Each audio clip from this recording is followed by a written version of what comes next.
ഇനി നമ്മൾ കോവളത്തേക്കാണ് പോകുന്നത്. തിരുവനന്തപുരം ജില്ലയിലെ കോവളം മണ്ഡലത്തിലും വാശിയേറിയ പോരാട്ടമാണ് നടക്കുന്നത്. അവിടെ നിന്ന് ഞങ്ങളുടെ പ്രതിനിധി ആർ ശ്രീജിത്ത് ചേരുന്നു. ശ്രീജിത്തെ, കോവളത്ത് എങ്ങനെയാണ് ഇന്ന് നമ്മുടെ ടൂറിസ്റ്റുകളുടെ തിരക്കൊക്കെ ഉണ്ടോ, അതോ തെരഞ്ഞെടുപ്പിൻ്റെ ചൂടേറ്റ് അവരൊക്കെ സ്ഥലം വിട്ടോ?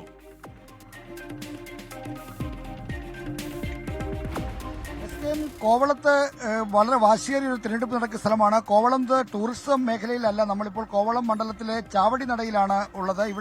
ഇവിടെയാണ് ഇപ്പോൾ ഇവിടെ ഒരു ഗ്രാമചന്ത നടക്കുന്ന സ്ഥലമാണ്. ടൂറിസ്റ്റുകളുടെ സീസൺ കോവളത്ത് ആരംഭിച്ചു. ആളുകൾ ഈ ചൂടായതുകൊണ്ട് കുറച്ച് കുറവുണ്ട് എന്നാണ് നമുക്ക് നേരത്തെ മനസ്സിലാക്കാൻ കഴിഞ്ഞത്. കോവളത്ത് വളരെ വാശിയേറിയ മത്സരം എന്ന് പറയുമ്പോൾ അത് കേവലം ഒരു വാചകമല്ല. കാരണം ഇവിടെ തിരുവനന്തപുരം ജില്ലയിലെ 14 നിയമസഭാ മണ്ഡലങ്ങളിൽ UDFന്റെ ഏക സിറ്റിംഗ് സീറ്റ് കോവളമാണ്. ഇവിടെ 2 തവണയായി എം വിൻസെന്റ് ആണ് പ്രതികരിക്കുന്നത്. ഇത്തവണ ആ വിൻസെന്റിനെ അട്ടിമറിക്കുമെന്നുള്ള ഒരു ഉറച്ച വിശ്വാസത്തിലാണ് LDF ഉള്ളത്. LDFന് വേണ്ടി യുവസാരഥി ഭഗത് റൂഫസ് ആണ് ഇവിടെ മത്സരിക്കുന്നത്. BJPയുടെ സ്ഥാനാർത്ഥി NDA സ്ഥാനാർത്ഥിയായി കോവളം സുരേഷ് ഇവിടെ മത്സരിക്കുന്നു. നമ്മൾ ഇവിടുത്തെ മത്സരത്തിന്റെ ഒരു ചൂട് മനസ്സിലാക്കിയാൽ CPIMന് കുറച്ചുകൂടെ രാഷ്ട്രീയ സ്വാധീനമുള്ള ഒരു സ്ഥലമാണ്. അതുകൊണ്ട് തന്നെ മത്സരം ഇത്ര കടുക്കുന്നത് ത്രികോണ മത്സര ചൂടിലേക്ക് വരുന്നോ എന്ന് മാത്രമാണ് ഈ അവസാന മണിക്കൂറുകളിൽ സംശയമുള്ളത്. എന്നാൽ LDF UDF തമ്മിൽ ഏറ്റവും വാശിയേറിയ പോരാട്ടം നടക്കുന്ന മത്സരമാണ്. എം വിൻസെന്റിന് ഇവിടെ വളരെ കാലത്തെ പരിചയമുള്ള ഒരാളാണ്. അതുകൊണ്ട് തന്നെ ഇവിടെ അദ്ദേഹത്തിന് ഇത്തവണ വിജയിക്കാൻ കഴിയുമെന്ന് UDF പ്രതീക്ഷിക്കുന്നു. ഇപ്പോൾ നമുക്ക് ആളുകളുടെ പ്രതികരണങ്ങളിലേക്ക് പോയാൽ ഇവിടെ എങ്ങനെയുണ്ട്? ഇലക്ഷൻ നല്ല ചൂടൊക്കെ ഉണ്ടോ? നല്ല ചൂടുണ്ട്. നല്ല വാശിയിലാണ് എല്ലാവരും. നല്ല വാശിയിലാണ്. ത്രികോണ മത്സരമാണ്. ഒന്നും പറയാൻ പറ്റൂല. ഇലക്ഷനല്ലേ, അങ്ങനെയാണ്. നല്ല മത്സരമാണ്. എല്ലാ സ്ഥാനാർത്ഥികളും നല്ല മികച്ച സ്ഥാനാർത്ഥികളാണ്. അപ്പൊ അതിന്റെ അല്ല, നല്ലതാണെങ്കിൽ നല്ലതെന്ന് പറഞ്ഞല്ലേ പറ്റുള്ളൂ. ഉറപ്പായിട്ടും പറയണ്ടേ. മാറ്റത്തെ തുടരണമെന്നാണ്. ഇപ്പോഴേ എനിക്ക് ഒരു വട്ടാണുള്ളത്. അപ്പൊ ഞാൻ നല്ല വ്യക്തി നോക്കി ചെയ്യും. അപ്പൊ മറ്റുള്ളവരുടെ അഭിപ്രായം എനിക്ക് പറയാൻ പറ്റൂലല്ലോ. എന്റെ അഭിപ്രായം അതാണ്. വികസനം പറഞ്ഞു അപ്പൊ പദ്ധതികൾ വരാറുണ്ട്. അതിന്റെ പറയാവുള്ളൂ. അപ്പൊ ഇങ്ങനെ എങ്ങനെയുണ്ട് കച്ചവടം? കച്ചവടം കുഴപ്പമില്ല, നല്ല കച്ചവടം. വോട്ട് ആയിട്ട് കച്ചവടത്തിനൊക്കെ ഒരു നല്ല ഉത്സാഹമുണ്ടോ?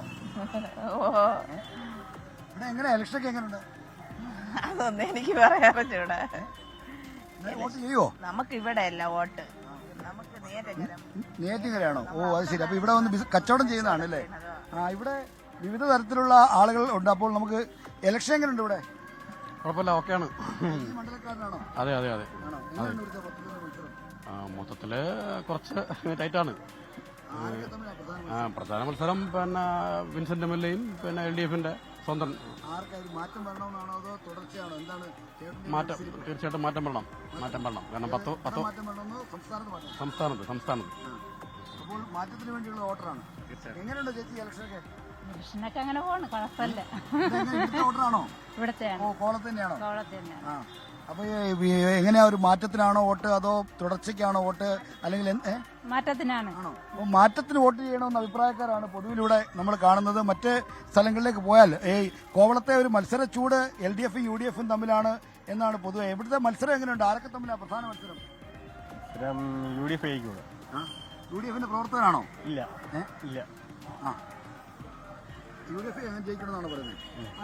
ഇവിടെ വിവിധ തരത്തിലുള്ള പ്രതികരണമുണ്ട്. മാറ്റത്തിന് വേണ്ടി വാദിക്കുന്നവരാണ്, മാറ്റം ആഗ്രഹിക്കുന്നവരാണ് കൂടുതൽ. കോവളത്തെ വാശിയേറിയ മത്സരം LDF UDF തമ്മിലാണ്. ത്രികോണ മത്സര ചൂടിലേക്ക് കോവളം വന്നില്ല എന്നാണ് നമുക്ക് ഈ വോട്ടർമാരുടെ അടക്കമുള്ള പ്രതികരണങ്ങളിൽ നിന്ന് മനസ്സിലാകുന്നത്.